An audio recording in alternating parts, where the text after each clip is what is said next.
Je vais vous montrer maintenant comment faire des formules mathématiques, comment utiliser Numbers pour créer des formules mathématiques pour que les calculs se fassent automatiquement dans l'application. Donc, on va prendre encore mon exemple de résultat au test de français. Pour le test numéro 1, j'ai eu 32 sur 35, comme ça ici. J'aimerais ça mettre une formule mathématique dans Numbers qui va me permettre de calculer combien ça fait en pourcentage cette note-là. Donc, pour ce faire, on va cliquer 2 fois sur la cellule et là, on va aller sélectionner le clavier qui correspond aux formules, donc c'est-à-dire là où il y a le petit symbole égal. Donc, pour calculer un pourcentage, qu'est-ce qu'on fait? Ben, on prend la note qu'on a eue, on divise par le total possible, qui est 35, et on fait x 100 pour le mettre en pourcentage. Donc, c'est exactement ce que je vais faire sur Numbers. Donc, avec mon doigt, je vais sélectionner la note que j'ai eue, qui est 32. Hop.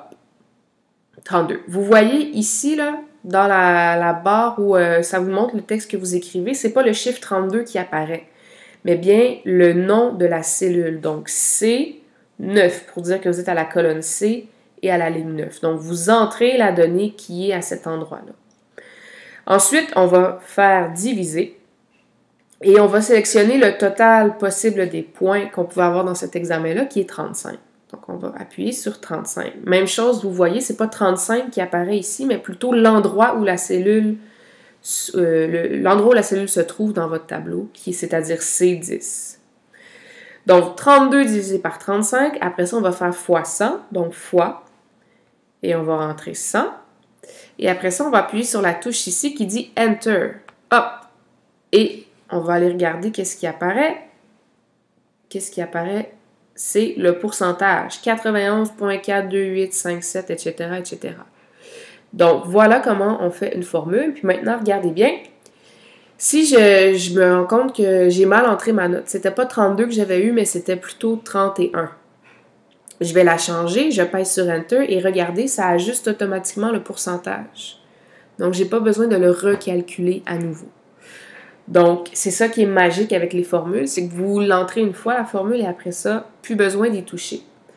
Il y a différentes formules possibles, donc vous pouvez faire des additions, des divisions, des multiplications. Le petit chapeau ici, c'est pour des exposants. Vous pouvez utiliser des parenthèses. Et il existe des fonctions aussi un petit peu plus poussées. Si vous appuyez sur Fonction ici, donc vous avez tout un paquet de fonctions qui existent déjà, que vous n'avez pas besoin de taper à la main. C'est à vous de les choisir. Là. Si je vais dans Fonction numérique, bon, vous avez des logs, vous avez des PGCD qu'on a vu, le PPCM qu'on a vu aussi, les produits, les puissances, les racines.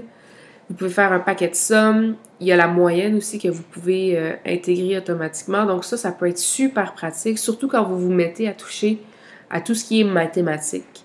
Donc ça, je sais que vous allez vous en servir beaucoup, surtout en mathématiques. Donc ça va être important de bien savoir l'utiliser.